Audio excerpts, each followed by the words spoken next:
Então vamos abrir as nossas Bíblias no livro de Ezequiel, capítulo 1, e vamos ler os 3 primeiros versículos. Aconteceu no 30º ano, no 5º dia do 4º mês, que estando eu no meio dos exilados, junto ao rio Quebar, se abriram os céus, e eu tive visões de Deus. No 5º dia do referido mês, no 5º ano de cativeiro do rei Joaquim, veio expressamente a palavra do Senhor a Ezequiel, filho de Buzi, o sacerdote, na terra dos caldeus, junto ao rio Quebar, e ali esteve sobre ele a mão do Senhor. Vamos orar.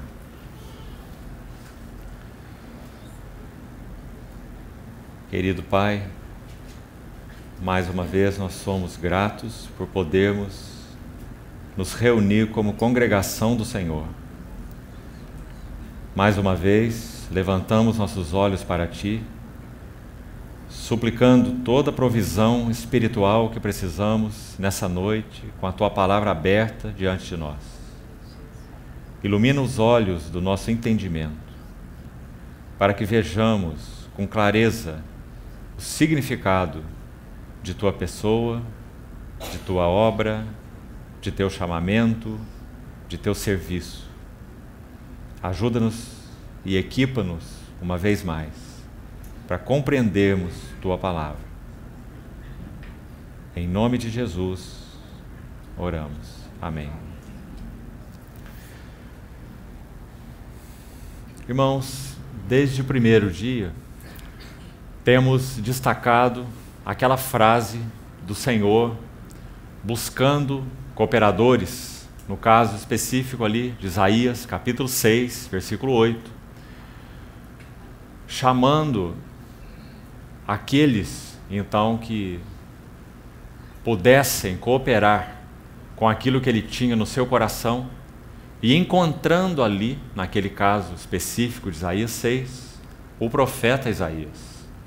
Depois daquela visão da glória do Senhor ter enchido a mente, o espírito, o coração de Isaías, ter visto aqueles serafins clamando: Santo, Santo, Santo é o Senhor, toda a terra está cheia da sua glória, tendo visto a si mesmo de uma maneira profunda e real, como nunca antes disso, tendo visto aquele anjo que tomou aquela tenaz para retirar aquela brasa do altar e tocar os seus lábios, então ele ouve finalmente essa voz dizendo: a quem enviarei e quem há de ir por nós?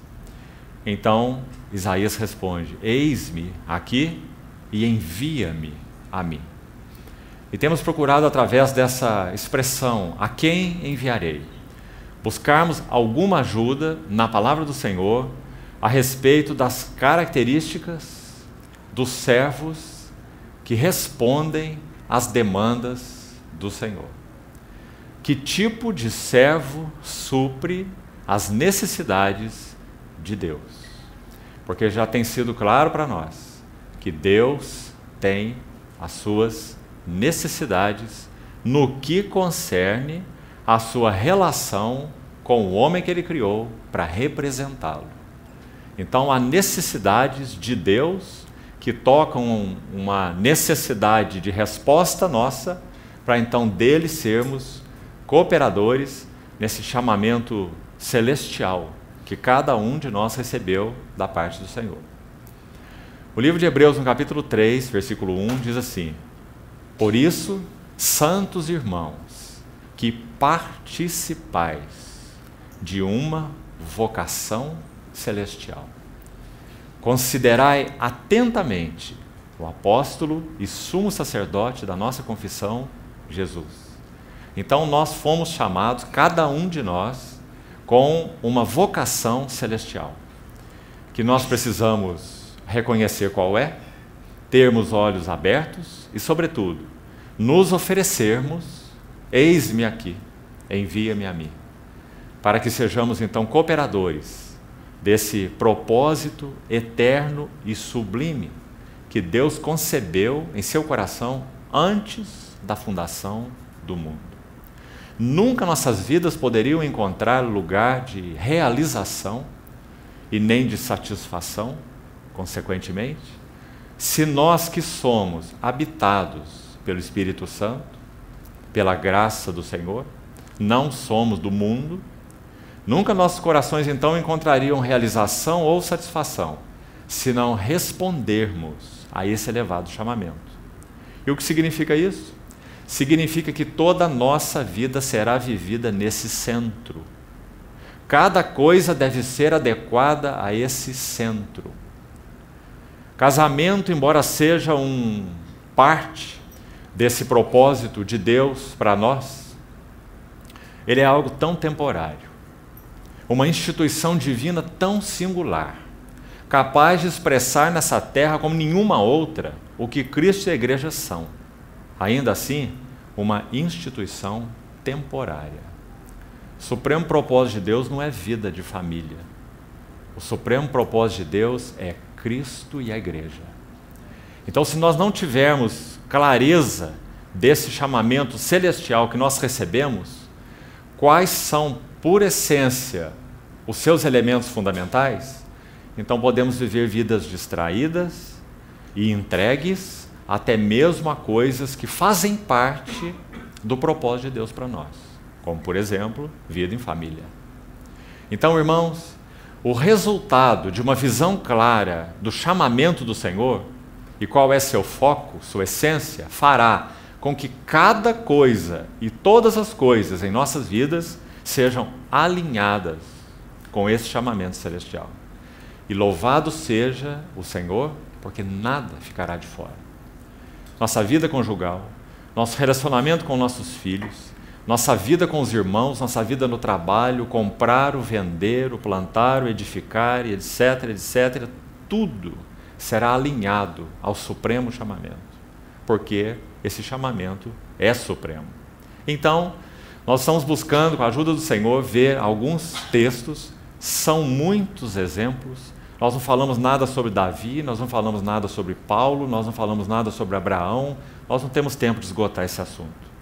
Quais são, através de ilustrações de servos e também servas chamados para servir ao Senhor, quais são as necessidades que o Senhor então carece de tê-las suprida na vida daqueles que Ele chama e através da vida daqueles que Ele chama. Então, esses 3 versículos que acabamos de ler, veja de novo na sua Bíblia, no livro de Ezequiel. À primeira vista, irmão, espero que não seja assim com todos, mas à primeira vista, parece que lendo esses 3 versículos nós ficamos imaginando o que existe aqui.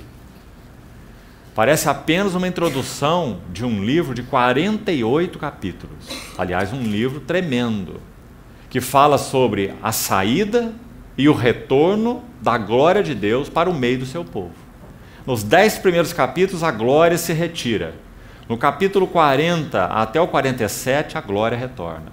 Esse é o livro de Ezequiel. A glória se ausentando por causa da infidelidade e o descompromisso do povo de Deus com Deus. Então a glória vai se retirando. Ela não quer se retirar, porque essa glória é com G maiúsculo. Não é uma refulgência, não é um resplendor, é uma pessoa. Glória com G pessoal, com G maiúsculo. Então essa glória vai se retirando vagarosamente do seu povo na visão de Ezequiel. Porque Ezequiel fazia parte daqueles que foram levados para o cativeiro. Então ele vê a glória de Deus se retirando do meio do seu povo, porque o seu povo estava descompromissado com ele. E ele então descreve a retirada dessa glória de uma maneira impressionante. Aquela glória sai lá do lugar mais central do templo e vai para a porta da casa. Depois ela vai um passo além para o meio da cidade, para a praça. Depois ela vai para o Monte das Oliveiras e finalmente ela se recolhe ao céu. Como que o Senhor dizendo: eu não quero sair, mas vocês estão me expulsando por causa de suas infidelidades. Então, quando nós vemos o capítulo 40 a 47, a glória retornando. Aquele homem, que na verdade é anjo, na visão de Ezequiel, ele toma uma cana de medir. Ele começa a fazer as medidas. E quanto mais ele mede, mais abundância é vista, na visão de Ezequiel, no que concerne à casa de Deus, ou essa restauração do templo de Deus e do santuário de Deus, na visão de Ezequiel naqueles capítulos. Uma visão maravilhosa. Um templo que realmente não é o templo literal, porque ali o trono, a arca, está no centro. É um templo que tem medidas diferentes dos templos que foram então construídos, tanto de Salomão, quanto de Zorobabel, quanto o de Herodes. Então, na visão de Ezequiel, desse templo restaurado do Senhor, o santuário de Deus, ele vê a glória retornando. E a glória retorna na medida em que aquele homem, com o cordel de medir, ele vai medindo cada elemento naquele santuário. Sabe o que significa isso? Medir significa julgar. Com a medida com que medirdes, vos medirão também. Mateus capítulo 7. Então, medir é uma figura de julgar. Então, quando o Senhor toma a sua medida, o seu varão medida, Cristo, já falamos sobre isso. E então, diante do varão medida de Deus, tudo na casa de Deus é medido, então nós temos esperança de que a glória de Deus retorne para a sua casa. Compreendeu isso, irmão? Então Pedro vai escrever assim sua primeira carta, 1 Pedro 4, versos 16 e 17. Ele diz: porque o juízo há de começar pela casa de Deus. E se há de começar por nós, o que será daqueles que não obedecem o Evangelho? Então é isso que nós temos no livro de Ezequiel, resumidamente. Agora, o que nós temos nesses 3 primeiros versículos? Irmão, nós temos aqui diversas características que vão nos ajudar em frases simples. É claro que elas são frases que funcionam como germens e que precisamos então pegá-las e procurar entendê-las num contexto maior da palavra. Mas creio que com a ajuda do Senhor nós vamos apreciar essas frases aqui, desses 3 versículos, que vão nos ajudar a entender então que tipo de servo Deus busca, que tipo de servos respondem às necessidades de Deus. Então, olhando de novo o contexto total de Ezequiel, necessidade de Deus em que sentido? No contexto específico de Ezequiel, necessidade de que sua glória seja presente no meio do seu povo e não se ausente do meio do seu povo. Então o Senhor vai dar esse passo para que a sua glória retorne ao seu povo, usando Ezequiel nesse contexto do cativeiro. E nós vamos ver então nesses primeiros versos frases que são significativas para a nossa meditação juntos nessa noite. Veja aí de novo. Aconteceu no 30º ano, no 5º dia do 4º mês, que, estando eu no meio dos exilados.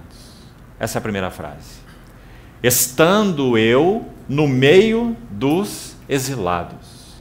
Vamos colocar da seguinte forma: Deus não poderá obter servos que respondem às demandas do seu coração se esses servos e servas não estiverem percebendo o sentido do exílio que temos vivido como cristianismo em geral, no que concerne à glória de Deus. Irmãos, onde está a glória de Deus no meio do seu povo? Onde está o testemunho de Deus no meio do seu povo?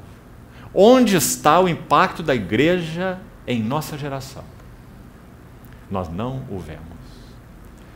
Nossa expectativa é que antes que o Senhor retorne, que haja um testemunho vigoroso do seu nome nessa terra.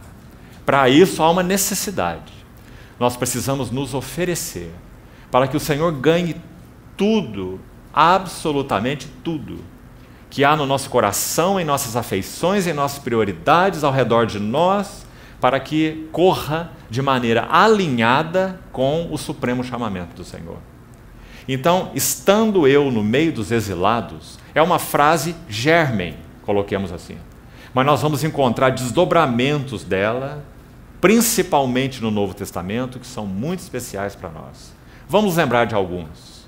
O que significa estar eu no meio dos exilados? Sobretudo, percebermos as aflições de Cristo para a edificação da sua igreja. Abra, por favor, Colossenses capítulo 1. Veja o que diz o versículo 24. Colossenses 1, 24, Paulo fala assim: agora, pois, eu me regozijo por vós, escute bem, irmão, e preencho o que resta das aflições de Cristo a favor da igreja, na minha carne, a favor da igreja, que é o seu corpo. Que versículo impressionante, irmãos. Primeiro porque Paulo está dizendo o seguinte, vamos separar duas coisas aqui bem claras, e muito importantes para termos uma compreensão exata do ensino do Novo Testamento. Primeiro, as aflições de Cristo para a redenção da igreja já foram absolutamente cumpridas. E ninguém pôde participar dessas aflições. O profeta disse assim, que aquele lagar o Senhor o pisaria sozinho. Nós nos lembramos ontem que aqueles três companheiros, os mais íntimos, Pedro, Tiago e João, do nosso Senhor, escolhidos, um deles reclinou sua cabeça no peito de Jesus, durante a ceia. Mas quando foi chamado para ser um suporte a ele, no Getsêmani, ele dormiu. Porque ninguém poderia participar dessa hora tão tremenda, dessa transação entre o Pai eterno e o Filho eterno, a cruz do Calvário. Aquele lagar ele teria que pisar sozinho. Nenhum homem podia cooperar, até porque nenhum homem podia nem compreender. Nosso Senhor Jesus, a partir do monte da transfiguração, ele teve mais 6 meses de ministério, até o Gólgota, até a cruz, 6 meses. Nesses 6 meses, 3 vezes, ele falou que ele iria para Jerusalém, sofreria muitas coisas. Dos principais sacerdotes, dos escribas, seria morto e ressuscitado. Quando ele falou a primeira vez, sabe o que ele ouviu? Senhor, tem compaixão de ti, não suceda isso contigo. E ele ouviu isso dos mais íntimos, Pedro. E falou mais 2 vezes. Eles não tinham a menor ideia do que isso significava, porque esse lagar ele pisou sozinho. Por outro lado, ele também não poderia ter cooperadores nesse lagar, porque ele iria realizar obra de redenção. Ou seja, para que a justiça, a santidade e a glória de Deus pudessem ser plenamente satisfeitas, o único capaz de satisfazê-las teria que ser Deus. Por isso Deus enviou seu Filho. O Filho de Deus é o único capaz de ir à cruz do Calvário e responder por nós, homens, à altura da santidade, da justiça e da glória de Deus. Em outras palavras, nenhum outro tipo de redentor serviria para a humanidade, a não ser que esse redentor fosse plenamente Deus. Que coisa maravilhosa é essa! Quando nós vemos isso, a cruz assume um valor completamente diferente. Quem padeceu ali foi Deus, o Deus feito homem. Deus estava em Cristo, reconciliando consigo mesmo o mundo. Que maravilhoso! Mas também, por outro lado, esse Redentor teria que ser humano, e teria que ser plenamente humano, porque ele vai representar o homem. Esse Redentor não podia ser um anjo, porque anjo não é homem. Então esse nosso Redentor é plenamente humano, tem espírito humano. Pai, nas tuas mãos eu entrego o meu espírito. Ele tem alma humana. A minha alma está profundamente angustiada até a morte. Ele tem corpo humano. Ele diz, sacrifício e oferta não quiseste, antes um corpo me preparaste. E aqui estou para fazer a tua vontade. Que tremendo Redentor nós temos. Então, quando ele cumpriu essa redenção, pisando esse lagar sozinho, todas as aflições necessárias para a nossa redenção já estão consumadas. Essa foi a sua palavra. Tetelestai. Tudo está consumado. Agora, o que Paulo escreve em Colossenses 1:24 não é isto. Ele está dizendo assim: agora eu me regozijo por vós, a igreja dos Colossenses, e, escute, irmão, bem, e olhe para a sua Bíblia, eu cumpro, eu preencho, eu completo, é o significado dessa palavra aí, o que resta das aflições de Cristo, na minha carne, Paulo está dizendo, na carne dele mesmo, a favor da igreja, que é o seu corpo. Então vamos separar assim, de novo. As aflições de Cristo para a redenção da igreja estão absolutamente completadas. Mas as aflições de Cristo para a edificação e a maturidade da igreja, para esta maturidade, para essa completude, para esse ornar da igreja, esse ataviar da igreja, o nosso Senhor chama colaboradores. E aí está um deles. Então Paulo pode dizer: eu preencho na minha carne o que resta das aflições de Cristo. Se não resta aflições para a redenção, ele já as cumpriu, resta aflições para a edificação da igreja. Então vamos separar essas duas coisas. As aflições para a redenção, as aflições para a edificação. Então, estamos entendendo essa frase germen de Ezequiel. Estando eu no meio dos exilados. Lembra quando nós falamos sobre Neemias? Ele ouviu notícia dos exilados. Ele não estava exilado, ele estava no palácio do rei, o copeiro do rei. Onde que ele se colocou para que fosse usado por Deus? No meio dos exilados. Fez aquela visita a Jerusalém, aquela inspeção dos muros, viu a sua ruína. Então Neemias estava no meio dos exilados. E Esdras também, e Zorobabel também, e todos que o Senhor usou para a restauração do seu testemunho naqueles dias, com exceção de Daniel. E Daniel só não estava no meio dos exilados, sabe por quê, irmão? Porque Daniel foi levado para o cativeiro babilônico muito jovem. Possivelmente, muito provavelmente, ele tinha menos de 20 anos, 17 a 20 anos. O cativeiro da Babilônia durou 70 anos, é muito fácil você fazer a conta. Quando Ciro libera o seu decreto real para que aqueles que quisessem voltar para reedificar Jerusalém o fizessem, Daniel tinha quase 90 anos de idade. Ele não poderia suportar essa viagem. Mas você sabe que o Senhor deu a ele a visão da restauração da casa de Deus. Sabe o que ele fazia? Ele não poderia fazer aquela jornada por causa da sua idade. Mas ele podia abrir a sua janela e orar em direção a Jerusalém. E o Senhor deu a ele a visão das 70 semanas, a profecia de Ezequiel, tão maravilhosa e tão completa, que ela ainda não foi plenamente cumprida. Nós ainda aguardamos essa última semana de anos.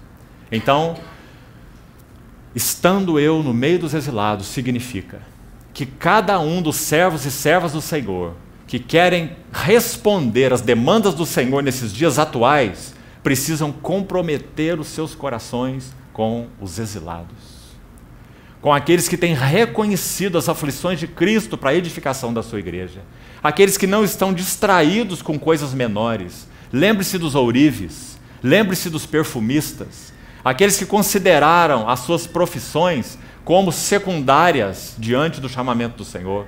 Você não precisa encerrar com a sua profissão, você pode continuar com ela, mas alinhada a um supremo propósito e não se chocando com ele. Estando eu no meio dos exilados. Irmãos, nós somos chamados para experimentar o sentido, o significado do coração do Senhor Jesus hoje em relação à sua igreja. E nós estamos em exílio. Que o Senhor nos dê essa mesma perspectiva, esse mesmo espírito e esse coração, descrito no versículo 24 de Colossenses.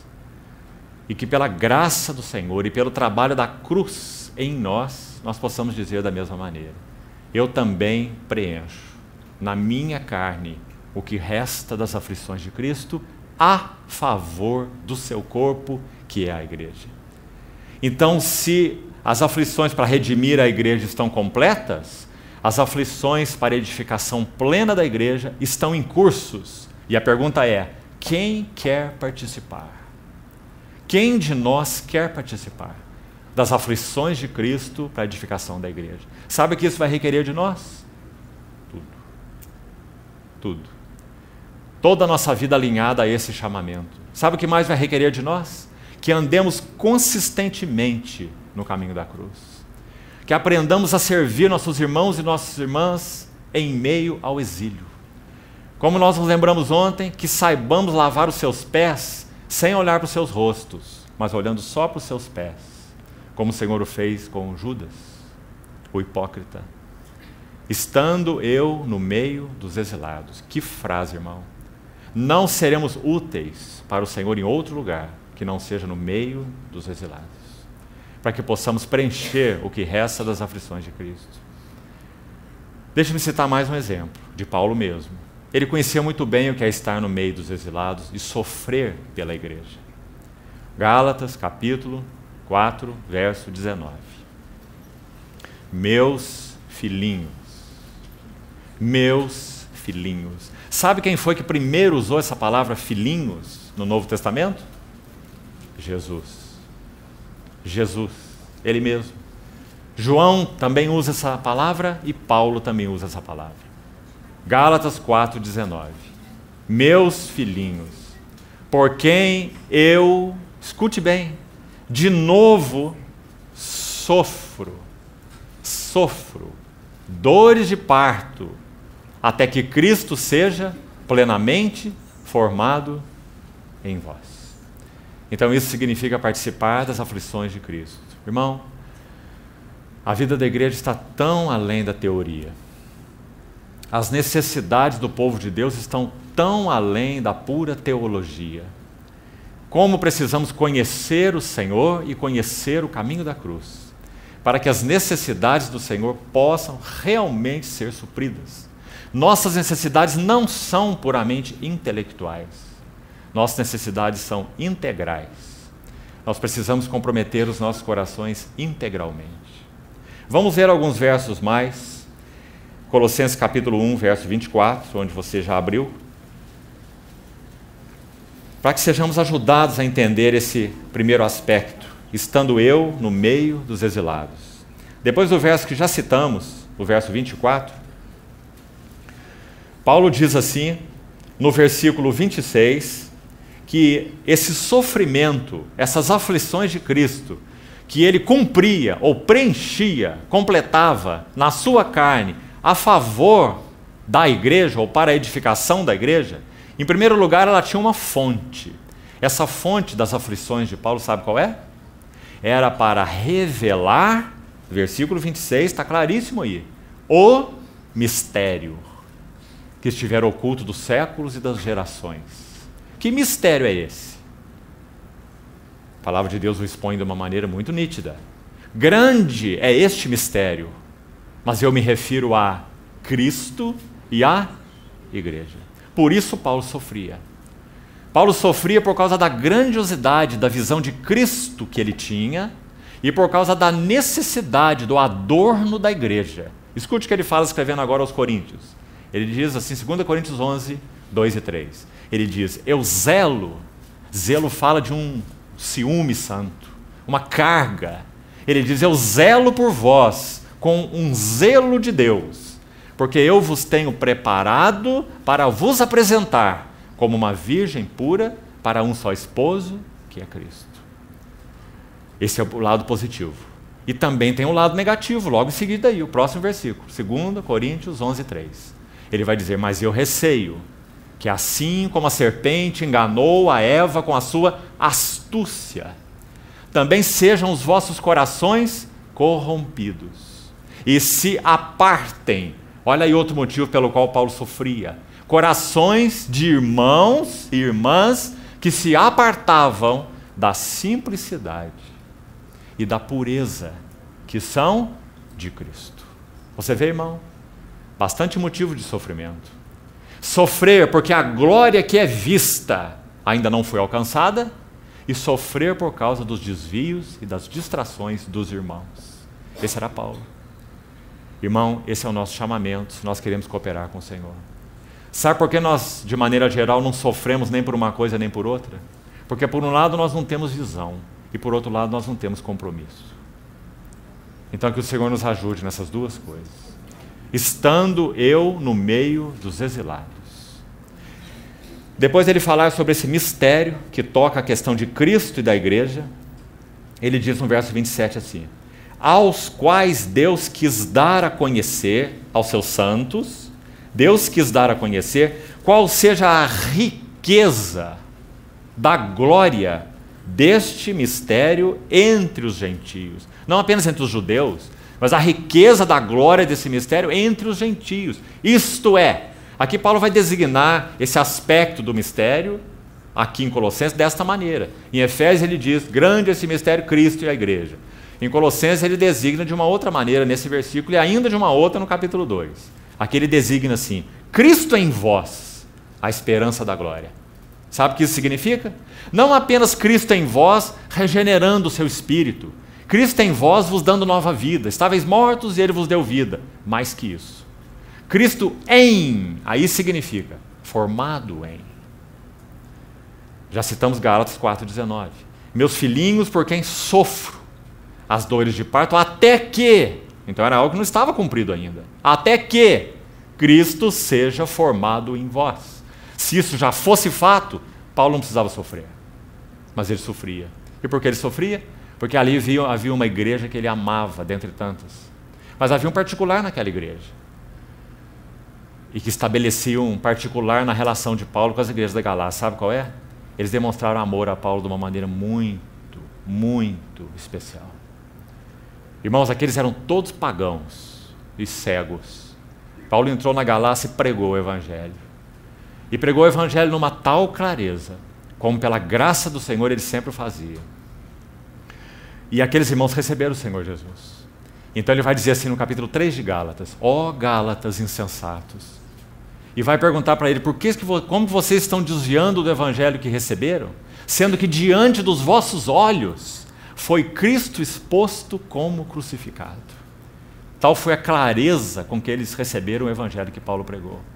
O evangelho anunciado com clareza e recebido com clareza. Mas agora sabe o que eles estavam fazendo? Começaram no espírito e estavam se aperfeiçoando na carne. Guardando dias e meses e festas e anos e regras dietéticas e alguns sendo tentados a se circuncidar. Se não vos deixar de circuncidar, Cristo de nada vos aproveitará. Alguns diziam assim, né? E Paulo disse o contrário. Se vos deixardes circuncidar, Cristo de nada vos aproveitará, porque o fim da lei é Cristo. Então ele sofreu por aquelas igrejas, e ele diz assim, eu sou testemunha de que vocês teriam arrancado os seus próprios olhos para me dar. Você vê o amor deles por Paulo? Porque você sabe, possivelmente, isso não é bíblico, isso é histórico, provavelmente Paulo tinha uma enfermidade infecciosa nos seus olhos. Muito comuns naqueles viajantes como ele, que viajava quilômetros e quilômetros naquelas estradas em lombo de animal ou a pé, as estradas empoeiradas, exposto a um sol terrível. Então era frequente essa enfermidade nos olhos. Então Paulo diz, eu sou testemunha, vocês teriam arrancado os seus olhos para me dar. Vede que grandes letras eu vos escrevi de próprio punho. Possivelmente ele tinha realmente um problema na vista, uma doença na vista. E esses irmãos o amavam tanto. Então, quando ele vê esse desvio, ali está Paulo sofrendo. Você vê, irmão, antes ele era um furioso. Atos 9 descreve Paulo como um touro bravo. Você já viu lá? Diz assim que ele respirava morte e ameaça contra os discípulos. Um touro bravo. Se você estudar na língua original essa palavra respirava ameaças e morte, a ideia é essa mesmo. É como aquele touro bravo que está com as suas ventanas bem abertas, passando a pata no chão assim para atacar. Esse era o Saulo de Tarso. Ele saiu de Jerusalém com cartas para prender os discípulos de Damasco, levá-los manietados. Então, no meio do caminho, a mesa é virada. Ele vê a glória do Senhor Jesus. E ele fala, quem és tu, Senhor? Eu sou Jesus, a quem tu persegues. E você saberá o quanto importa sofrer pelo meu nome. E por que ele sofreu? Em primeiro lugar, por causa da visão espiritual. Abra, por favor, comigo em Daniel capítulo 10. Daniel capítulo 10.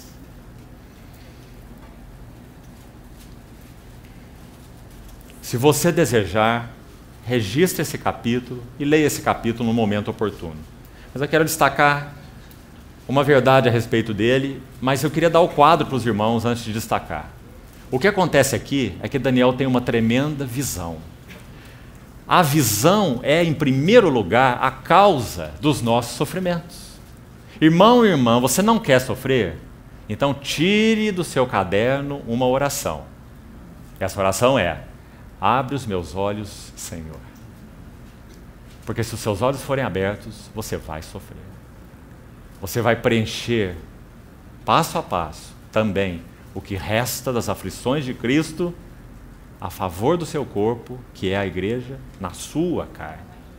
Então aqui está mais um homem que sabia o que era isso, Daniel. Sabe o que acontece com ele aqui? Ele tem uma visão gloriosa de Deus nessa figura humana. Esse homem que ele descreve aí, às margens do rio Tigre, onde ele tem uma visão maravilhosa. Mais ou menos como a visão de João no livro de Apocalipse. E o que acontece com João, com Daniel, é, em linhas gerais, o mesmo que aconteceu com João. Leia Daniel 10 e leia Apocalipse 1. E você vai ver o quanto eles são correspondentes. Então, no versículo 6, 5, Daniel vai dizer: eu levantei os meus olhos e olhei, e eis um homem vestido de linho, cujos ombros estavam cingidos de ouro puro de Ufaz. O seu corpo era como berilo, o seu rosto como um relâmpago, os seus olhos como chamas de fogo. Lembra-se de João? O João descreve da mesma maneira. Então, essa é a visão, em resumo, de Daniel, descrita aí, não precisamos ler o resto. Veja, os seus pés brilhavam como bronze polido, o mesmo que João descreveu, sua voz como voz de estrondo de muita gente, o mesmo que João falou. Então as visões são extremamente correspondentes. Agora veja o significado, vamos resumir para podermos avançar. Sabe o que acontece com Daniel depois que ele tem essa visão? A palavra está no verso 9, parte final. Caí sem sentido, rosto em terra. Isso significa desmaiado. Então, no versículo 10, algo começa a acontecer. Ele diz: eis que certa mão me tocou. E aí você vai ler e olhar o quadro, formar o quadro aí na sua mente, e você vai ver que Daniel é levado por esse homem que o toca a se colocar de joelhos e apoiado nas palmas das mãos. Ou seja, ele estava de 4 no chão, porque antes ele estava desmaiado. Então, quando esse homem, essa certa mão, o toca, ele se coloca nos joelhos e nas palmas das mãos. E esse homem começa a falar com ele. Então, ele se levanta tremendo. Você vai encontrar isso também aí no final do versículo 11. Eu me pus de pé tremendo. Você pode fazer o quadro na sua mente? Primeiro ele tem aquela visão, e então ele cai como morto, como João também descreve em Apocalipse. Depois ele é tocado e se apoia sobre o joelho e a palma das mãos, de 4. Depois ele se põe em pé, mas ele mal consegue se sustentar. Ele diz tremendo. E aquele homem vai falando com ele, palavras tremendas. E sabe o que ele faz? Ele quer reagir, ele quer interagir, mas ele não consegue. Então aquele homem vai falando com ele, ele diz assim: eu voltei meu rosto para a terra e me calei. Ele não conseguia responder. Aí aquele homem toca nos seus lábios, e aí ele começa a falar. Muito interessante. E 2 vezes esse homem fala para ele assim: Daniel, tu és um homem muito amado. Muito amado. Louvado seja o Senhor. Aquele que foi levado para a Babilônia e não corrompeu o seu coração. Aquele que guardou-se para o Senhor e para o seu supremo propósito. Aquele que buscou entender. Veja aqui o versículo 12. Então me disse: não temas, Daniel, porque desde o primeiro dia em que aplicaste o coração a compreender e a humilhar-te perante o seu Deus. Oh, irmãos, quantos princípios para nós. Nós não somos chamados apenas para compreender, nós somos chamados para compreender e nos humilhar. Porque se nós não nos humilharmos, o Senhor não fará nada no meio de nós. Nada. O Senhor não está buscando cabeças grandes. O Senhor está buscando joelhos dobrados. Para compreender e para se humilhar. Então diz assim: foram ouvidas as tuas palavras, e por causa, que maravilhoso, irmão, você está vendo? Você está vendo o cuidado que nós temos que ter quando falamos desse equilíbrio divino, delicado, soberania de Deus, que é absoluta, e responsabilidade do homem, que é absoluta também. Então aqui está dizendo que é por causa das palavras de Daniel é que ele veio. Você vê? Porque Daniel, sim, se tornou uma contraparte na terra para aquilo que o Senhor queria fazer no céu, no seu coração. Daniel se apresentou como a contraparte. Como o Senhor carece disso nos nossos dias, irmãos? Nada será realizado na terra se o Senhor não encontrar contrapartes daquilo que Ele tem no seu coração. Então, versículo 16, aí que eu queria chegar. Preste atenção. E eis que uma, como semelhança dos filhos dos homens, me tocou nos lábios, e então passei a falar. Você vê? Até ali ele está só tremendo, em pé tremendo, e olhando para baixo, e aquele homem falando com ele, e ele não consegue nem reagir. E no versículo 16, e disse aquele que estava diante de mim, escute essa frase, marque bem, meu Senhor, por causa da visão, me sobrevieram dores, e não me ficou força alguma. Não há como lermos isso aqui e não nos lembrarmos do texto que acabamos de citar. Meus filhinhos, por quem sofro de novo as dores de parto, até que Cristo seja plenamente formado em vós. Irmãos, que o Senhor nos guarde de puramente uma teologia morta. Que o Senhor nos leve aos seus pés quando ouvimos sua palavra. Que o Senhor resplandeça a sua face sobre nós. O Salmo 80 tem uma tremenda oração nesse sentido, dizendo, vem, visita a tua vinha. Vem, visita a tua vinha. Como nós carecemos disso, irmãos? Uma verdadeira visão das glórias do Senhor Jesus, do seu propósito eterno, no que toca a Cristo e a igreja, para que o nosso coração seja plenamente envolvido, tudo que somos, tudo que temos. Então assim foi com Daniel.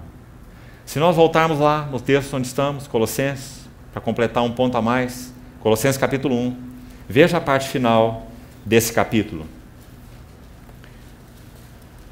Paulo diz assim, Colossenses 1, 28 e 29, esse Cristo nós anunciamos, advertindo a todo homem e ensinando a todo homem em toda sabedoria, a fim de que apresentemos todo homem perfeito em Cristo. Está vendo por que Paulo sofria? Perfeito aí é maduro, completo, adulto. Por que Paulo sofria? Porque ele sabia que o desejo de Deus não era ter na igreja um berçário espiritual. Graças a Deus pelos filhinhos, mas a ânsia do Espírito Santo é que cada filhinho que foi gerado cresça e amadureça. E não seja um menino agitado de um lado para outro e levado ao redor por todo vento de doutrina, mas seguindo a verdade em amor, cresça em tudo, naquele que é o cabeça, Cristo. Porque o Senhor Jesus não fará bodas com uma noiva menina. Ele fará bodas com uma noiva adornada. Então, o versículo 29 conclui assim, para isso é que eu também me afadigo. Está vendo o resultado de visão, irmão? Então, se nós não queremos sofrimento e não queremos nos afadigar para a edificação uns dos outros, não oremos por luz, não oremos por visão, para que não sejamos levianos. Mas, amados, nunca o nosso coração vai se realizar se nós não orarmos por visão. Porque nós fomos chamados pelo Senhor, somos habitados pelo Espírito Santo, para que tenhamos plena visão do nosso chamamento. Para o que nós fomos chamados. Então, esse é o sentido de estando eu no meio dos exilados. E aí já avançamos mais um pouco para outras frases contidas ali. A próxima, vamos abrir lá em Ezequiel. Veja qual é. Se abriram os céus e eu tive visões de Deus. Você viu agora a correspondência dessas coisas? Como nós vimos em Daniel, como citamos a respeito de Paulo, como falamos a respeito de João, todas as vezes que uma genuína visão espiritual é capturada por nós com a ajuda do Senhor, a visão da palavra, a visão aberta pelo Espírito, a visão de Cristo da igreja, a visão do supremo propósito de Deus, a visão do nosso chamamento, só há uma, irmão. Não há discordância nessas visões. Não há outro mistério que não seja Cristo e a igreja. Não há outro chamamento que não seja o chamamento celestial. Não há outro propósito do Espírito Santo ter vindo a essa terra, senão ornar e adornar uma noiva para Cristo. Então, na medida que essas coisas vão deixando de ser teoria, intelectuais, ou mesmo palavras da Bíblia para nós, e vão capturando o nosso coração, isso é resultado de visão celestial. Visão celestial nos deixa sem opção. Se nós pudermos negociar a visão, ela não é visão nenhuma. Visão não é negociada, porque a visão captura o nosso coração. Paulo, por causa da visão, disse assim: ai de mim se eu não pregar o Evangelho. Por causa da visão ele sofreu, por causa da visão ele pagou o preço. Ele não queria fazer isso, mas por causa dos fracos coríntios, que receberam tanta ajuda dele, mais do que isso, foram gerados por ele em Cristo. Ele disse: vocês podem ter muitos preceptores em Cristo, mas não podem ter muitos pais. Eu vos gerei em Cristo, ele disse para os coríntios. E agora o que estava acontecendo? Os coríntios estavam sendo enganados. Havia perseguidores nesse ministério maravilhoso de Paulo, que de alguma maneira estavam enciumados da maneira como o Senhor trabalhava através de Paulo. Então eles acompanhavam Paulo, denegrindo de muitas maneiras. Então eles tinham também infectado os coríntios. E eles chegaram a dizer assim: as cartas dele são fortes, mas a presença pessoal dele é fraca e a palavra é desprezível. E ele ouviu isso e escreveu isso na carta, que ele estava consciente disso. Então ele disse para os coríntios assim: examinai-vos a vós mesmos, provai-vos a vós mesmos para ver se estáis na fé, se é que já não estáis reprovados. Escreveu carta tão forte, por outro lado, tão amorosa. E quando ele escreve a sua segunda aos Coríntios, no capítulo 11, sabe o que ele faz? O que ele nunca desejaria ter feito. Ele tem que descrever para eles como que um currículo do ministério dele. Aí ele vai dizer: eu sofri naufrágio 3 vezes e estive na voragem do mar. É assim que ele descreve o seu currículo, que se fosse apresentado hoje em qualquer escola de teologia, seria reprovado. Esse é o currículo de Paulo. Eu recebi 5 vezes uma quarentena de açoites, menos um dos judeus. Não há ninguém que se escandalize que eu não me inflame. Há o que pesa sobre mim diariamente, a preocupação com todas as igrejas. Ah, irmãos, esse é o resultado da visão celestial. Para isso nós fomos chamados, que o Senhor nos ajude. Nós vivemos vidas, de modo geral, tão medíocres, tão centradas em nós mesmos. Nosso mundinho, nossa vidinha, nosso empreguinho, nossa casinha e nossa familhinha. Que o Senhor nos guarde, irmãos. Nós somos chamados para tanto mais. Vivermos uns para os outros, uns com os outros, edificando uns aos outros, falando uns aos outros. Malaquias 4 diz assim: os que temiam o Senhor falavam uns aos outros, ocupados uns com os outros por causa do seu temor ao Senhor. Então eles falavam uns aos outros de uma tal maneira que o Senhor atentava e ouvia. Você conhece esse texto, Malaquias 4? Sabe o que significa isso? Significa que o Senhor se debruçava, essa é a palavra lá, parava o que estava fazendo, para prestar atenção naquilo que aquele filho pequenininho está fazendo ali com o seu brinquedinho. E o pai estava lendo um livro lá super interessante, e aí ele viu assim, olhando de lado, que seu filho estava fazendo algo muito especial. Ele fecha o seu livro, que o interessa tanto, se debruça assim na cadeira e fica olhando seu filho montar o seu brinquedinho. O Senhor atentava e ouvia, porque aquilo lhe chamou muita atenção. O que chama a atenção do Senhor? Quando aqueles que temem o Senhor falam uns aos outros, porque estão ocupados uns com os outros. Não de falar tagarelice, das notícias do dia, do futebol, da economia, da política. Sim, isso também está incluído na nossa comunicação, mas não é isso que está incluído em Malaquias. Eles falavam a respeito do seu temor ao Senhor. Então eles edificavam uns aos outros, eles cuidavam uns dos outros. E diz: o Senhor atentava e ouvia, e mais do que atentava e ouvia. Havia um memorial, ele escreve um memorial escrito diante dele, para os que temem o Senhor e se lembram do seu nome. Ele ainda diz mais. Ele diz: estes serão para mim um particular tesouro naquele dia que eu prepararei. Eu vou poupá-los como um homem poupa o seu filho que o serve. Então vereis uma vez mais a diferença entre o que serve a Deus e o que não o serve. Ah, irmãos, nós estamos vivendo esses dias de definição entre os que servem o Senhor e os que não o servem. Que o Senhor possa nos incluir entre os que o servem. Que Ele nos dê verdadeira visão espiritual e que a cruz tenha liberdade para trabalhar nossos corações, para que não vivamos vidas pequenas. Então esse também era Ezequiel. Então ele diz, voltando ao seu livro, ele diz no capítulo 1, que ele estava no meio dos exilados, junto ao rio Quebar, se abriram os céus e eu tive visões de Deus. Até aqui já compartilhamos. Quero acrescentar um detalhe sobre abriram os céus. Só Lucas registra claramente e implicitamente os céus abertos 5 vezes. 3 no Evangelho e 2 em Atos. E acho que isso nos interessa. Para nos ajudar a entender essa expressão, abriram os céus. No caso de Ezequiel, está muito claro. Os céus se abriram, ele teve visões de Deus, e as visões estão aí descritas no livro de Ezequiel. Só você ler. Agora nós estamos mais interessados na visão do Novo Testamento. Na visão do supremo propósito de Deus. Nessa visão que toca o chamamento eterno de Deus. Então, se nós tomarmos essa expressão, nós vamos ser muito ajudados no que ela significa no contexto do Novo Testamento. Já citamos aqui, numa das reuniões passadas, que, primeiro, no Evangelho de Lucas, 3 vezes o céu aberto. Se nós queremos ser servos e servas que respondem às demandas do Senhor, precisamos ter céus abertos. Céus abertos para quê? Para ver o quê? Então vamos por ordem. A primeira vez, Lucas 3.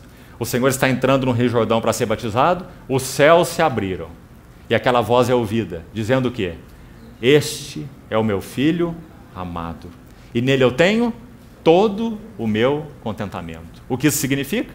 Nas palavras de Colossenses, é dito assim, que aprouve a Deus que em Cristo residisse toda a plenitude. E que Ele tivesse toda a primazia. Esse é o primeiro sentido dos céus abertos. Nós precisamos ver, irmãos, a glória do nosso Senhor Jesus. Para que Ele tenha primazia em nossos corações, nossas vidas, nossa experiência e nossa pregação. E falando no sentido corporativo, na vida da igreja, nos nossos relacionamentos. Que eles não sejam puramente sociais, que eles não sejam puramente amistosos, que eles não sejam puramente por simpatia, mas que eles sejam nutridos em Cristo e sejam para a glória de Cristo. É isso que Paulo quer dizer quando ele fala: nós ensinamos, advertimos a todo homem, em toda sabedoria, para apresentar todo homem perfeito em Cristo. Você vê? Não é um relacionamento que tem foco nem social e nem psicológico. É um relacionamento que tem foco espiritual, sobretudo. Porque buscamos edificar-nos uns aos outros. Buscamos advertir uns aos outros. Não colocar paninhos quentes na cabeça uns dos outros, mas cuidarmos de nossas almas. Exortai-vos uns aos outros cada dia, durante o tempo que se chama hoje, para que nenhum de vós seja endurecido pelo engano do pecado. Nós só podemos fazer isso quando temos visão de Cristo. Do contrário, nós amamos demais a nós mesmos para fazer isso com o outro. Compreende? Nós não exortamos nossos irmãos, não é porque nós não o amamos, é mais do que isso. Nós não exortamos nossos irmãos porque nós amamos a nós mesmos. Então, a não ser que a cruz trabalhe em nós, nós somos inúteis para o que o Senhor quer fazer conosco. Então, os céus se abriram. Em primeiro lugar, para que fosse vista a singularidade e o prazer de Deus no seu Filho, o Senhor Jesus. Depois, a segunda vez, no Monte da Transfiguração, a mesma coisa. Mas agora há um acréscimo. Aquele que foi dito, esse é o meu Filho, lá no Jordão, o meu amado, e nele me comprazo, no Monte da Transfiguração, na segunda vez, este é o meu Filho, mas agora a palavra é, meu eleito, e a ele ouvi. Isso significa que o Senhor agora não está só endossado como filho, mas ele também está endossado como único mensageiro de Deus. este é o meu filho e é o meu eleito e a ele ouvi. Então cuidado com Moisés, cuidado com os profetas. Leia Moisés, leia os profetas e veja Cristo, porque senão você não viu nada. Você pode abrir o livro das profecias e só ver profecias, e você não viu nada. Você ainda vai brigar por causa delas, com os outros irmãos. Então esse é o sentido da segunda voz, a segunda vez que o céu se abre. Este é o meu eleito, a ele ouvi. Terceira vez, citamos também, está lá no último capítulo de Lucas, no 24. Os céus se abriram, agora sem voz nenhuma, mas os céus se abriram para receber aquele que foi ascenso a partir de Betânia, no Monte das Oliveiras. Então o que nós precisamos ver aí? O Senhor Jesus ascenso e entronizado. O livro de Hebreus vai rasgar isso para nós em 13 capítulos. Hoje de manhã compartilhamos um pouco. 4 vezes, o livro de Hebreus diz, ele está sentado à destra do trono da majestade nas alturas. Cada vez que é citado tem um contexto diferente, mostrando o que ele está fazendo ali. O grande sumo sacerdote que vive para interceder por nós. Então, amados, a teologia, a teoria, a palavra está ali no livro de Hebreus, tem 13 capítulos. Mas nós precisamos mais do que lê-la. Nós precisamos daquilo que Paulo chamou, orando pelos Efésios, de Deus vos conceda, no seu conhecimento, espírito de sabedoria e de revelação. Do contrário, vão ser só letras. Você pode aprender e pode até ensinar, mas não serão vida, não irão edificar. Então o significado de céu aberto significa que algo da realidade do Senhor é realmente tocada, não é apenas conhecida intelectualmente, mas ela é capaz de consumir nosso coração, constranger o nosso coração, amarrar o nosso coração e levar cativo. Então Daniel vai dizer, por causa dessa visão, me sobrevieram dores, e não restou em mim força alguma. Você vê? Irmãos, reservadas as proporções, nós também precisamos desse impacto da visão em nossas vidas. Para que a palavra de Deus deixe de ser apenas letra na Bíblia e passe a ser realidade em nossos corações. Esse é o impacto da visão. Então, essas são as 3 vezes no Evangelho de Lucas. Capítulo 3, capítulo 9, capítulo 24. Agora, há 2 vezes mais muito interessantes no livro de Atos. Quem escreve Atos é Lucas mesmo. Nós temos certeza disso. No capítulo 7 de Atos, o céu se abre a primeira vez. Quando Estevão está sendo apedrejado. Então Estevão vai dizer assim, Atos 7, a partir do versículo 50, para você conferir. Estevão vai dizer, eu vi o céu aberto, e o Filho do Homem de pé para receber aquele mártir, o primeiro mártir na história da igreja, Estevão, o diácono. Os céus abertos e o Filho do Homem de pé. O que isso significa? Estevão viu algo da glória do Senhor Jesus, não apenas no sentido da glória daquele que está entronizado, mas na glória daquele que estava em uma relação direta e orgânica com a igreja.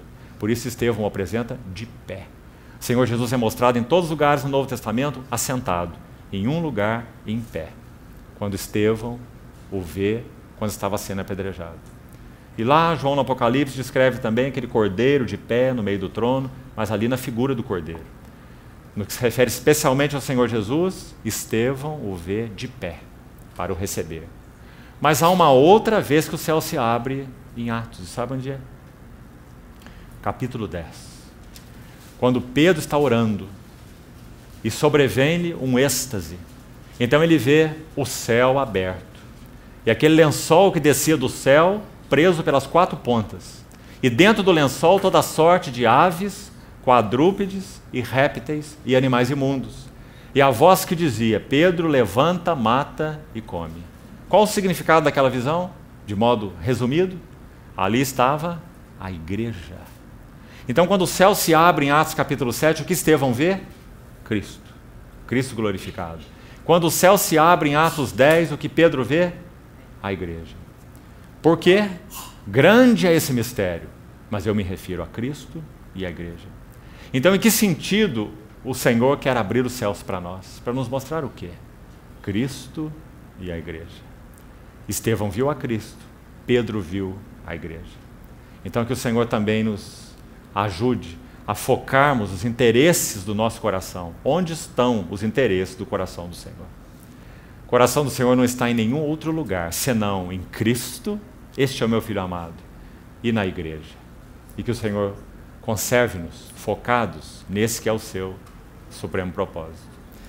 Então esse é o versículo 1. Estando no meio dos exilados, se abriram os céus e eu tive visões de Deus. 3 frases, você vê a beleza delas? Mas ainda diz mais. No 5º dia do referido mês, no 5º ano de cativeiro do rei Joaquim, veio expressamente a palavra do Senhor a Ezequiel. Então aqui está outra frase que nos interessa. Veio expressamente a palavra do Senhor a Ezequiel. Aí se você buscar estudar essa palavra expressamente para ver o sentido dela, ela tem 2 sentidos complementares e de muito valor para nós no que concerne a essa questão dos encargos de Deus e desse chamado que temos para participar das aflições de Cristo, para a edificação da igreja. Essa palavra que veio expressamente a Ezequiel significa 2 coisas. Primeiro, é uma palavra pessoal. Veio expressamente a palavra do Senhor a Ezequiel. Então, de novo, nós também precisamos dessa realidade como servos e servas do Senhor para podermos responder às demandas do Senhor. Vamos procurar aplicar isso de uma maneira simples. Irmão, não se iluda que você pode pregar a mensagem que você ouviu. Não se iluda que você pode pregar o livro que você leu. Compreende? Se você não receber a palavra pessoal do Senhor, e aquela verdade não for revelada a você, você é inútil. Então veio a palavra do Senhor expressamente a Ezequiel. Então você vê a força disso em primeiro lugar. Nós precisamos orar ao Senhor e pedir: Senhor, eu quero que tua palavra para mim seja pessoal. Que o Senhor tire suas palavras das escrituras inspiradas e a torne esse poderoso rema em nossas vidas. Efésios 5 diz que a igreja será adornada pelo rema, não pelo logos. A palavra que é usada ali, ele amou a igreja e a si mesmo se entregou por ela para que a santificasse, tendo-a purificado por meio da lavagem de água pela palavra. A palavra ali é rema, não logos. Você vê? Nós só podemos lavar uns aos outros com rema. Então precisamos de uma palavra pessoal do Senhor. Não é uma palavra qualquer, irmão. Não seja místico. É a palavra da Escritura mesmo, mas trazido de uma forma direta e pessoal. Quando você pode dizer: realmente o Senhor tem falado ao meu coração. Essa palavra é realidade para mim. Ela tem trabalhado em minha vida. Ela tem penetrado como uma espada cortante de 2 gumes e dentro de mim tem dividido alma de espírito, juntas e medulas, e sondado os pensamentos e propósitos do meu coração. Se você pode dizer isso, então a palavra do Senhor é expressa para você. Do contrário, ela é uma teoria. Palavra de uma conferência, palavra de um livro, palavra de alguém que você ouviu. E nós não somos papagaios. A palavra do Senhor precisa ser encarnada em nós. E assim foi com Ezequiel. Mas há uma outra característica dessa expressão expressamente. Significa uma palavra urgente.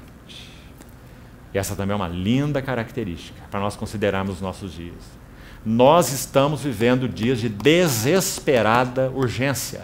Há urgência na casa de Deus, há urgência no mundo, há urgência no coração do Senhor, porque Ele anseia voltar para o seu povo, há urgência de todos os lados. Então, irmãos, é hora de nós pararmos de perder tempo.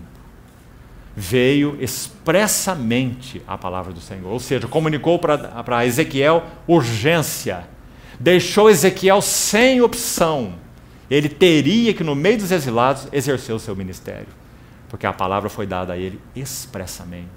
Irmãos, isso não é privilégio de alguns.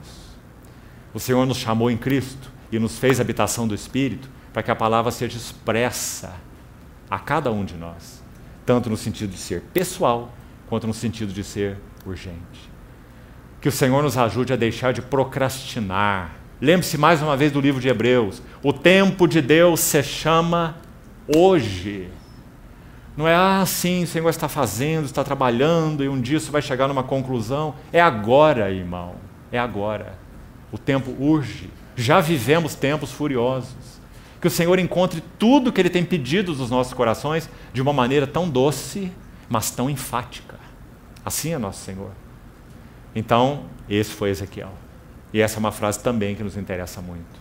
Palavra expressa, pessoal e urgente. Mas tem mais aqui, veja aí. Verso 3. Ezequiel era o filho de Buzi, o sacerdote. Que interessante, irmão. Parece que isso aqui é só um relato. O Ezequiel é filho de Buzi, o sacerdote. Mas se você ler e estudar com cuidado, aqui tem outra coisa que nos interessa muito. Sabe por quê? Olha como começa o livro. Vamos lá de novo? Aconteceu no 30º ano, no 5º dia do 4º mês. Olha o verso 2. No 5º dia do referido mês, no 5º ano de cativeiro do rei Joaquim. Então, quanto tempo havia se passado desde que o povo saiu de Jerusalém, nessa leva de cativos, e estava na Babilônia? Há quanto tempo? Tão claro nesse livro. 5º ano do cativeiro, né? Mas se nós não lermos um texto com cuidado, quando nós lemos a primeira frase, aconteceu no 30º ano, nós somos tentados a pensar que é o 30º ano do cativeiro. Mas aqui não está escrito que é o 30º ano do cativeiro. Aqui está escrito que é o 5º ano do cativeiro, do rei Joaquim. Aí se você for estudar, não vamos fazer isso, íamos levar tempo, mas é muito instrutivo. 2 Crônicas 36. 2 Crônicas 36. Resumidamente, o que ensina para nós lá é o seguinte. O primeiro rei que foi levado cativo para a Babilônia foi o Jeoaquim. Jeoaquim. Foi levado cativo. No seu lugar foi colocado o seu filho, que se chama Joaquim. E ele permaneceu reinando ali só 3 meses e 11 dias. Só isso. 3 meses e 11 dias. Quase nada. Então, Nabucodonosor vai de novo contra Jerusalém e leva o Joaquim. Ou seja, o Joaquim é o marco do início do cativeiro. Porque, na verdade, o primeiro povo que foi antes dele foi 3 meses antes, com o pai dele, com o Jeoaquim. Compreendeu? Então, quando Ezequiel usa esse marco e coloca assim, 5º ano do cativeiro do Joaquim, significa, faz 5 anos que o povo está cativo na Babilônia. Então, muito claro, baseado em 2 Crônicas 36. Então, depois que o Joaquim vai, 3 anos, 3 meses e 11 dias apenas, ele reina ali e é levado cativo. Depois, no lugar dele é colocado Zedequias, esse é mais conhecido, e vem Nabucodonosor de novo, e depois de 11 anos, ele reina mais tempo, 11 anos, em Jerusalém, e vai Zedequias também cativo. Nabucodonosor leva, então, cativos em 3 etapas, com Jeoaquim, com Joaquim e com Zedequias. Então, vimos, esse Joaquim marca o início do cativeiro. Então, 5 anos de cativeiro havia quando Ezequiel entrou aí nesse processo. Então, o que ele quer dizer com aconteceu no 30º ano? Sabe que essa frase aqui não tem sentido? Que 30º ano é esse? 30º ano do quê? Da vida de Ezequiel. Por que isso nos interessa? Versículo 4 está dizendo que Ezequiel era filho de Buzi, o sacerdote. A lei do Pentateuco vai nos ensinar que um sacerdote entrava no serviço com quantos anos? 30 anos. Isso significa que o seu pai era o sacerdote e ele é o próximo sacerdote, porque a linhagem é hereditária, correto? Então, quando chegou o 30º ano da vida de Ezequiel, e ele iria entrar no serviço sacerdotal, porque o seu pai era sacerdote, ele era o próximo sacerdote. O que acontece com ele? Se abriram os céus, eu tive visões de Deus, veio a mim expressamente a palavra do Senhor, e aquele que foi treinado 30 anos para ser sacerdote, agora se torna um profeta. Qual lição nós recolhemos aqui que interessa muito para nós? Aqueles servos e servas que são chamados para responder às demandas do Senhor, eles têm que ter o curso da sua vida e serviço mudados. Que importante, irmão. Que importante. O curso de nossas vidas, o curso de nossos serviços precisam ser mudados pelos céus abertos, pela visão de Deus e pela palavra expressa do Senhor. Então, irmão, se ouvir a palavra do Senhor tem sido um embalo para a nossa sonolência, então nós somos inúteis para o Senhor. Porque a palavra do Senhor, os céus abertos, a visão de Cristo precisa mudar o curso de nossa vida, vocação e serviço. Em outras palavras, atingir tudo. E esse foi Ezequiel. Que precioso. Graças a Deus, Ezequiel não foi um sacerdote, porque sacerdote tinha muitos. Graças ao Senhor, ele mudou o curso da vida e do serviço de Ezequiel, e Ezequiel se tornou um profeta. Que é por causa da profecia dele que nós temos visão do santuário restaurado de Deus, nos capítulos 40 a 47. Graças ao Senhor. Então está aqui outro princípio de importância para nós.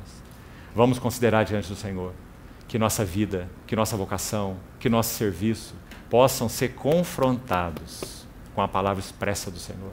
O que Ele está demandando ao nosso coração, irmãos? O que precisa mudar?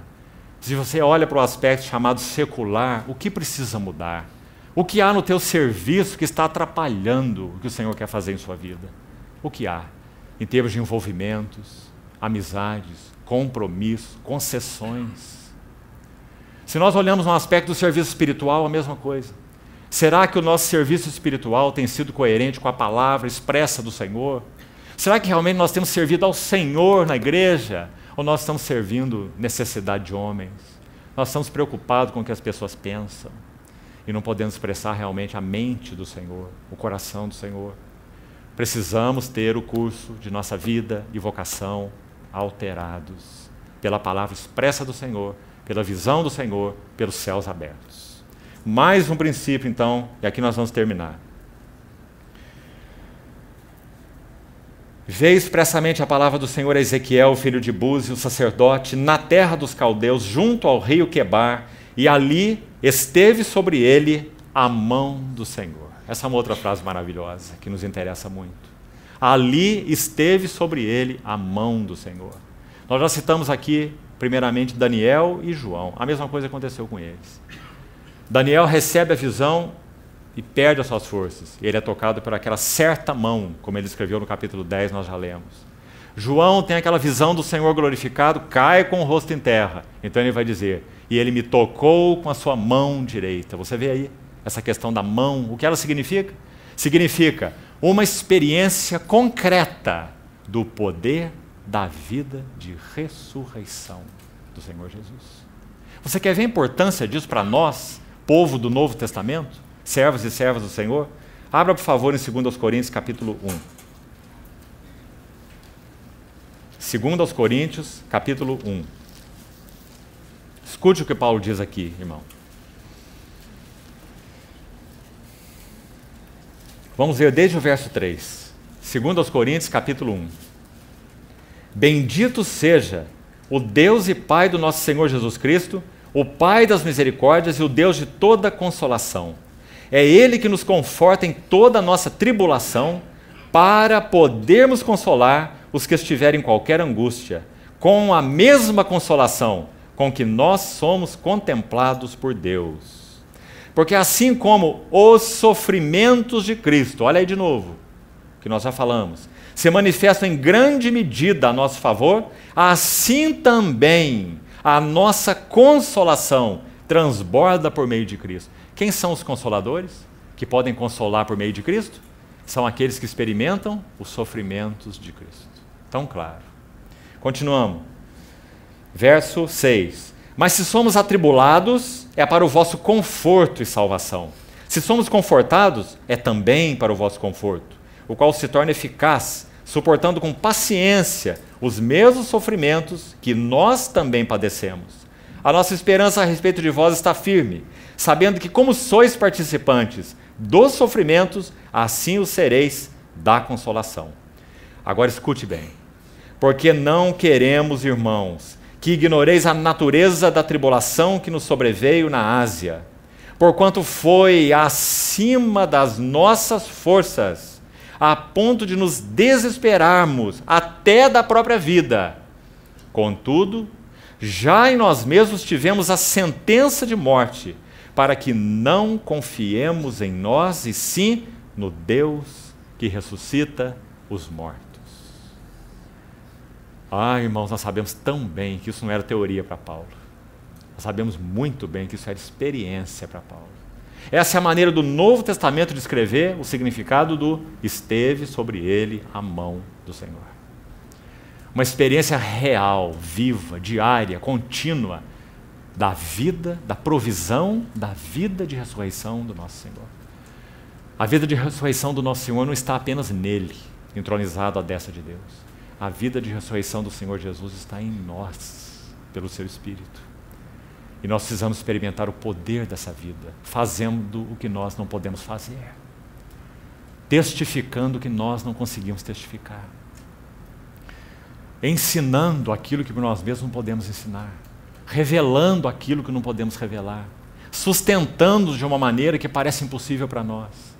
Irmão, certa vez George Whitefield foi convidado, dentre as inúmeras vezes em que ele foi convidado, naquele período maravilhoso de um derramamento do Espírito no século XVIII, conhecido na história da igreja como o avivamento do século XVIII. Aconteceu naquela região do Reino Unido, Grã-Bretanha e também numa parte dos Estados Unidos, onde Jonathan Edwards viveu e também foi usado pelo Senhor na mesma época, e George Whitefield nesse contexto europeu. Então ele foi convidado ao Senhor para pregar numa determinada cidade. Ele estava profundamente cansado. Esses irmãos pregavam o Evangelho 3, 4, 5 vezes ao dia. E esse irmão foi convidado para pregar numa certa cidade distante. Ele tomou seu animal e foi em direção àquela cidade. Uma longa jornada no lombo do animal. E precisou fazer uma parada numa pousada. E quando ele chegou nessa hospedaria, já havia ali, sem que ele soubesse, pessoas esperando para ouvir o Evangelho. Tal era o mover do Senhor naqueles dias. E quando ele chega naquela pousada, aquelas pessoas estavam ali, ele diz assim para elas: eu estou acabado, eu não consigo pregar, eu estou extremamente cansado.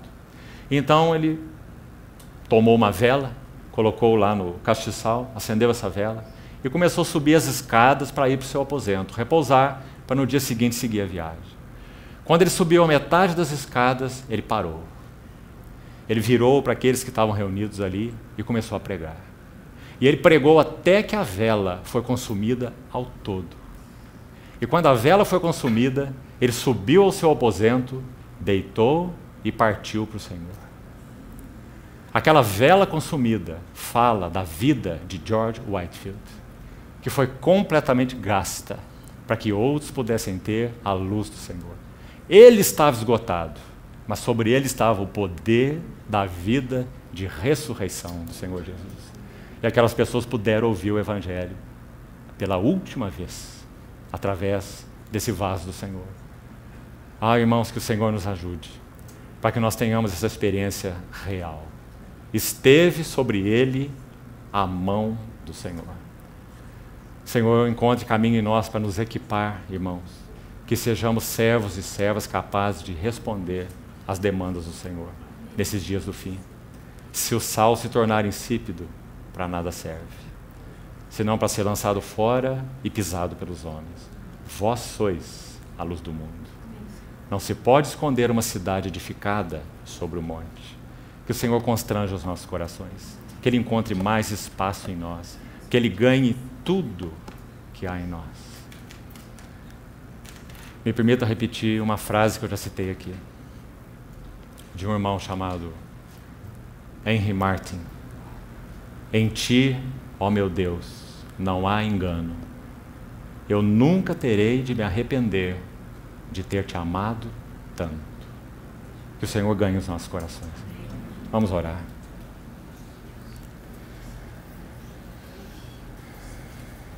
Querido Pai, nos ajuda, Senhor, a que o nosso tudo seja entregue a Ti voluntária e alegremente. Tem misericórdia de nós, para que nada em nossas vidas seja retido das Tuas mãos. Senhor, nos concede graça para que possamos ser servos e servas que respondem às necessidades do Senhor no tempo do fim. Ó Deus, abre os céus para nós, dá-nos as visões de Deus, muda o curso de nossa vida e de nossa vocação, dá-nos Tua palavra expressa aos nossos corações e nos ajuda, nos ensina a experimentar profundamente a Sua mão sobre nós. nos equipando e fortalecendo para fazer o que para nós é impossível. Somos teus, Senhor, e queremos ser totalmente teus. Em nome de Jesus, continue falando ao nosso coração, te pedimos, Senhor. Resgata e reivindica para ti, tua igreja nesses dias, te pedimos. Em nome de nosso Senhor oramos. Amém.